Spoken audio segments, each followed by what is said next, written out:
Assalamualaikum warahmatullahi wabarakatuh. Salam sejahtera untuk kita semuanya. Ketemu kembali dengan saya di channel DR Kis Mes Kehidupan.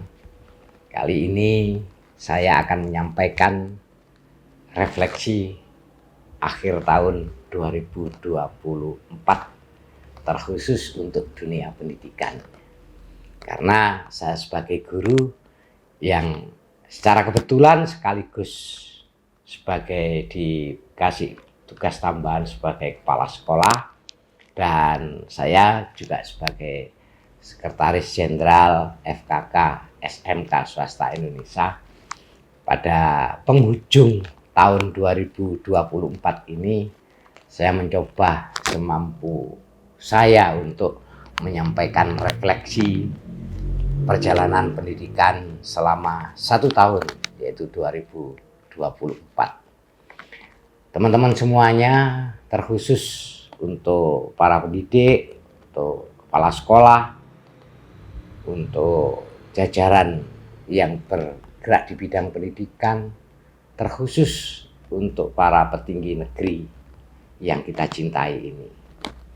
Tahun 2024 itu adalah tahun yang menurut saya merupakan ujian terberat bagi dunia pendidikan kita.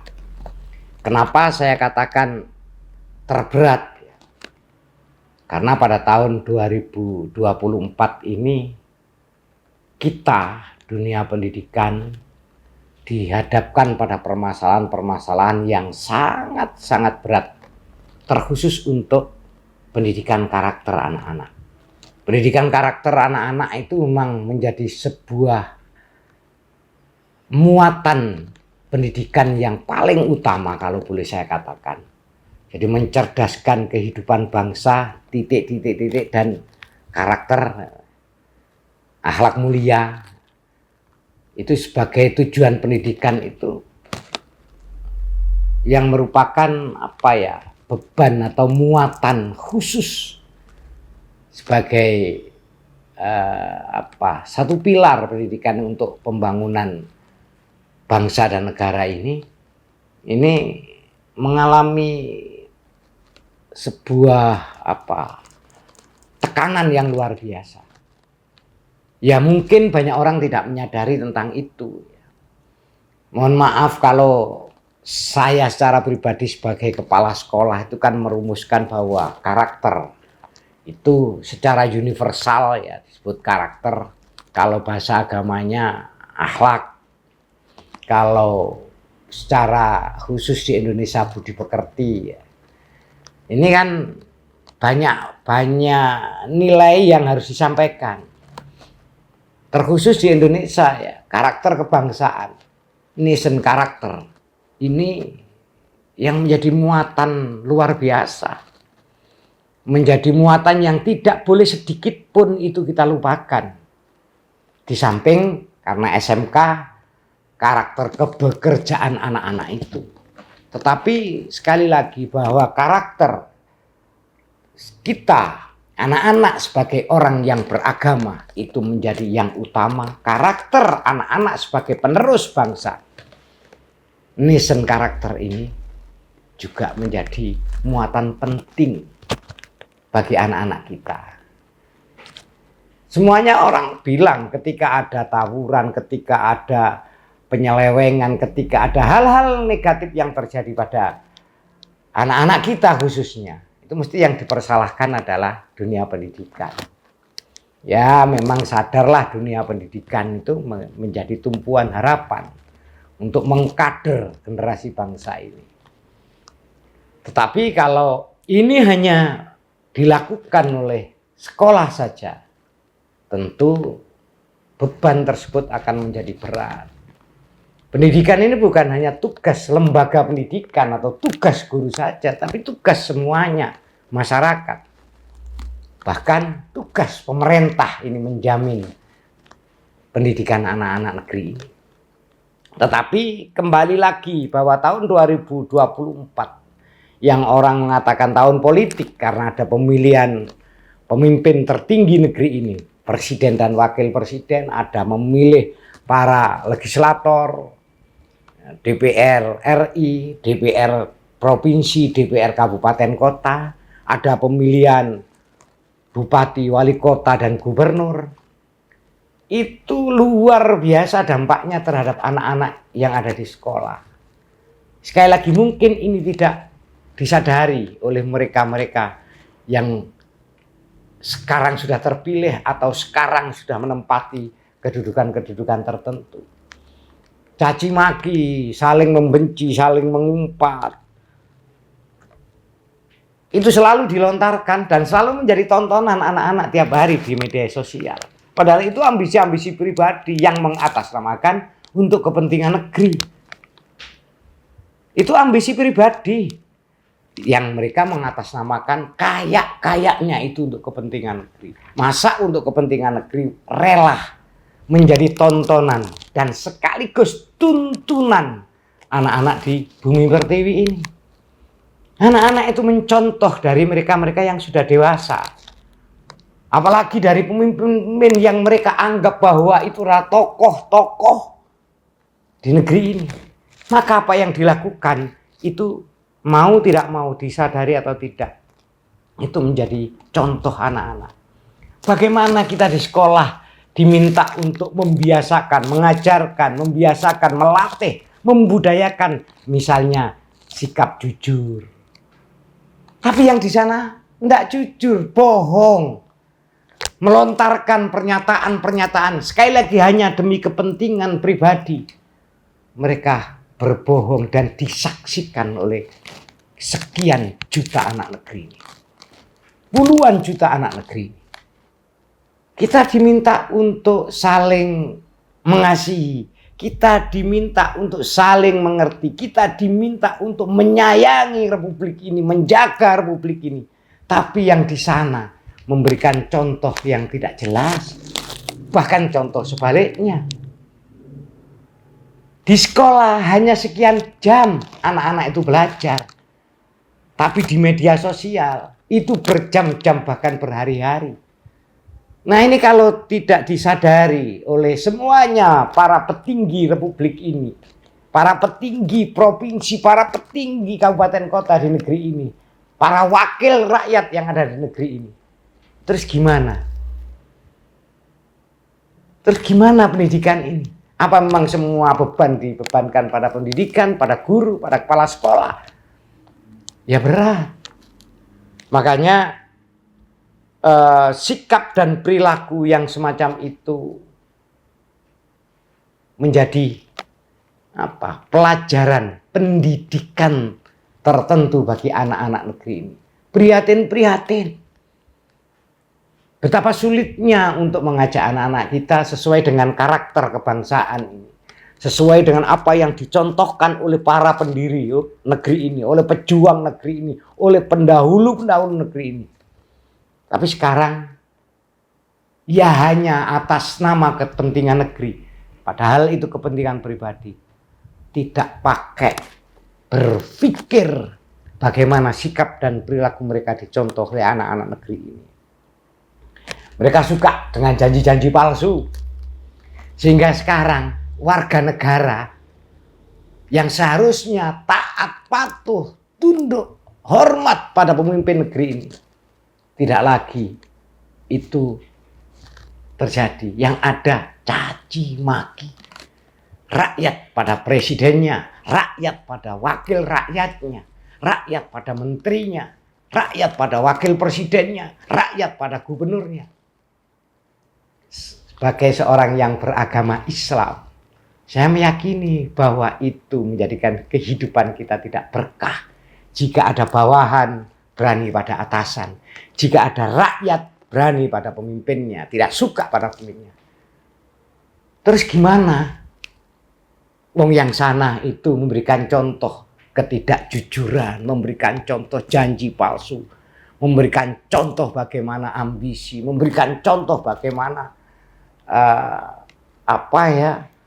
mengibuli, ya kalau saya ngomong, ngibuli, bujuki pada rakyatnya sendiri.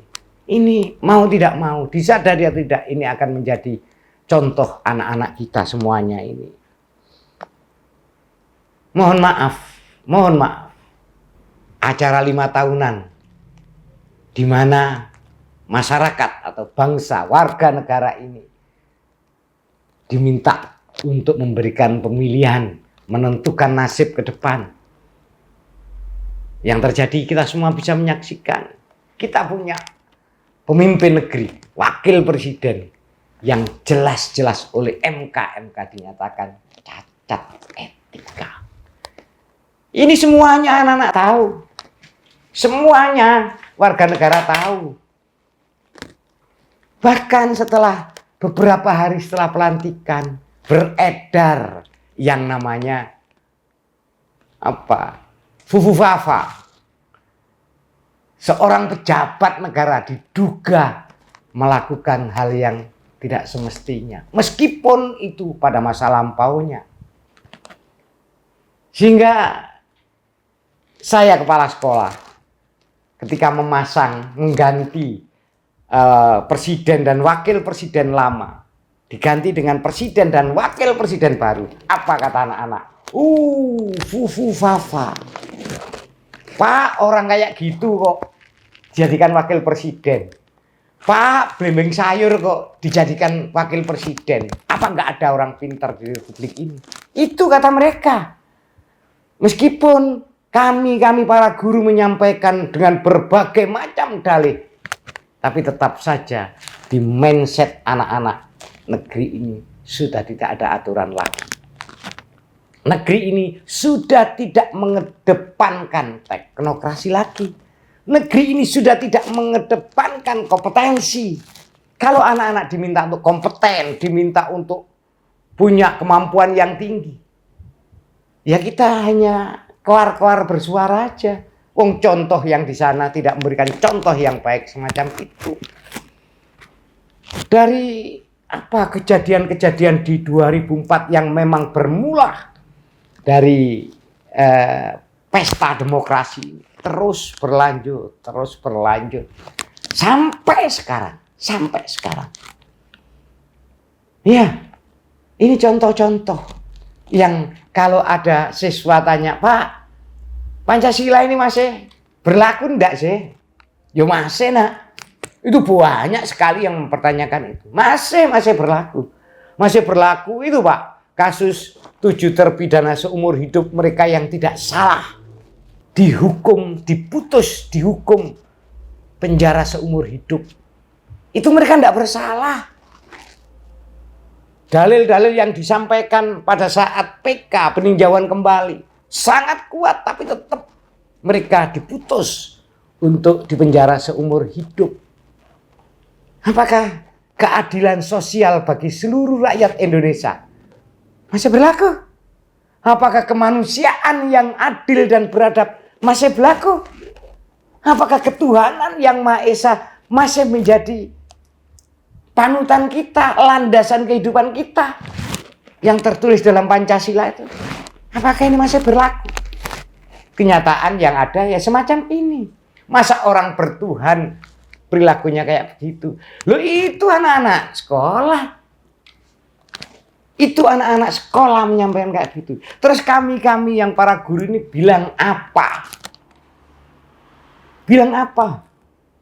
Ada terbaru lagi kasus merugikan keuangan negara 300 triliun. Catat, 300 triliun itu bukan kecil. 300 triliun. Hanya dituntut 12 tahun penjara dan divonis 6,5 tahun penjara. Ingat, 300 triliun kalau dibagi dengan jumlah penduduk seluruh negeri ini, maka masing-masing orang dapat 1,1 juta. Itu kalau dibagi seluruh penduduk di negeri ini, masing-masing orang dapat 1,1 juta. Alangkah bahagianya mereka-mereka yang hidupnya kekurangan, kemudian dapat 1,1 juta. Kalau mereka punya keluarga 5 orang, mereka dapat 5,5 juta. Itu kalau dibagi merata. Tapi kalau dibagi pada penduduk keluarga miskin di Indonesia yang kurang lebih 25, sekian juta, saya bulatkan 26 juta, maka per keluarga miskin dapat 11,1 juta rupiah. Bagaimana? Itu kehidupan masyarakat Indonesia yang dirampas oleh satu orang, oleh beberapa orang. Hanya dihukum 6,5 atau 6,5 tahun. Anak-anak semuanya tahu. Makanya di media sosial, baik di TikTok, di FB, dan lain sebagainya, semuanya saling buat guyonan. Daripada kerja susah-susah, mending jadi koruptor. 1 triliun saja orang dihukum 6 tahun penjara. Mau kok. Kita yang sudah 27 tahun jadi kepala sekolah aja belum tahu, belum pernah tahu bagaimana bentuknya uang 10 miliar meskipun bantuan. Belum pernah tahu. Nah, ini hal-hal semacam ini kalau tidak disadari benar-benar ya, kalau tidak disadari benar-benar oleh para pengambil kebijakan negeri dan masih berkoar-koar saja menebar janji, yang janji itu tidak pernah ditepati. Bahkan janji mengejar koruptor sampai Antartika, sampai gurun Sahara, padang pasir terjauh. Akhirnya apa? Menawarkan damai. Bukan menawarkan damainya. Kita memang menawarkan kedamaian untuk siapapun. Tapi menawarkan damai itu telah melanggar aturan. Ya, kalau mereka yang punya pengetahuan hukum banyak, pengetahuan ilmu hukum banyak, bisa menganalisa. Tapi kalau masyarakat biasa, kalau anak-anak sekolah, ya sudah, mereka memvonis itu pelanggaran hukum. Karena koruptor diminta damai. Ini berbahaya. Dan ini menjadi pendidikan yang secara tidak langsung pada anak-anak kita semuanya. Sehebat apapun, ya mohon maaf Pak Presiden, Pak Prabowo, sehebat apapun melakukan upaya untuk perbaikan negeri, kalau setelah meninggalkan cacat-cacat yang tercatat dalam benak masyarakat, mulai cacat memilih wakil presiden, cacat janji-janji yang telah diingkari, bahkan para guru telah kena janji pranknya, katanya meningkatkan kesejahteraan, menambah gaji. Tidak ada sama sekali. Kalau sekarang ini yang kemarin impasing dapat 1,5 juta, sekarang dapat 2 juta, bukan meningkatkan. Itu hak mereka, bahkan masih kurang. Masih kurang. Seharusnya mereka terimpasing kurang lebih dapat 3 juta. Nah, kalau kepalsuan, janji-janji yang bohong, tidak ditepati, tipu-tipu sana sini, ini menjadi tontonan masyarakat, tontonan anak-anak sekolah. Terus bagaimana kedepannya nasib bangsa dan negara ini? Sekali lagi, bangsa dan negara ini, mereka nanti yang meneruskan. Nation karakter kebangsaan, itu yang harus terfikir utama oleh para pemimpin negeri ini. Bagaimana anak-anak bisa cinta kepada tanah air. Bagaimana anak-anak itu punya nasionalisme yang tinggi. Bagaimana anak itu mengesampingkan ego pribadi dan kelompoknya untuk kepentingan bangsa dan negara. Itu yang mestinya dilakukan. Bukan mempertahankan ego diri kelompoknya. Menggunakan kendaraan bangsa dan negara ini. Sekali lagi, kita semuanya yang generasi tua akan meninggalkan dunia ini. Anak-anak kita yang meneruskan. Mereka butuh modal yang kuat untuk mempertahankan republik ini. Ini ya boleh dikatakan sekali lagi bahwa tahun 2024 ini ujian berat bagi dunia pendidikan. Wallahu a'lam kedepannya nanti bagaimana. Kenapa sih kalau tidak koar-koar, tidak janji-janji, tidak bersemangat untuk janji tapi tidak ditepati? Kenapa sih tidak mencontoh presiden kita yang tidak banyak janji tapi banyak kerja, bisa Pak Harto, bisa Gus Dur, bisa Pak Habibie, bisa Pak SBY. Jangan dicontoh yang banyak janji tapi nol, tidak pernah ditepati. Tidak usah terlalu banyak mengumbar statement yang mana statement tersebut bisa mempengaruhi sikap, watak, perilaku anak negeri ini. Tunjukkan kerja-kerja bagus, tunjukkan bahwa apa yang dilakukan oleh para petinggi negeri ini memang benar-benar untuk kepentingan bangsa dan negara yang bisa dirasakan oleh seluruh rakyat Indonesia. Teman-teman semuanya, khususnya anak-anakku ya, seluruh pelajar di Republik ini, sudahlah. Kalau toh yang kita lihat kemarin seperti itu, kembali lagi bahwa kita hidup di dunia masing-masing ini punya tugas dan tanggung jawab secara pribadi. Semua yang kita lakukan akan kita pertanggungjawabkan pada Allah Tuhan Yang Maha Esa nantinya. Maka tetaplah anak-anakku semuanya, tetaplah teman-teman guru untuk menanamkan nilai-nilai luhur, nilai-nilai yang bersumber dari agama kita, nilai-nilai luhur bangsa dan negara kita, nilai-nilai luhur ada yang di lingkungan kita.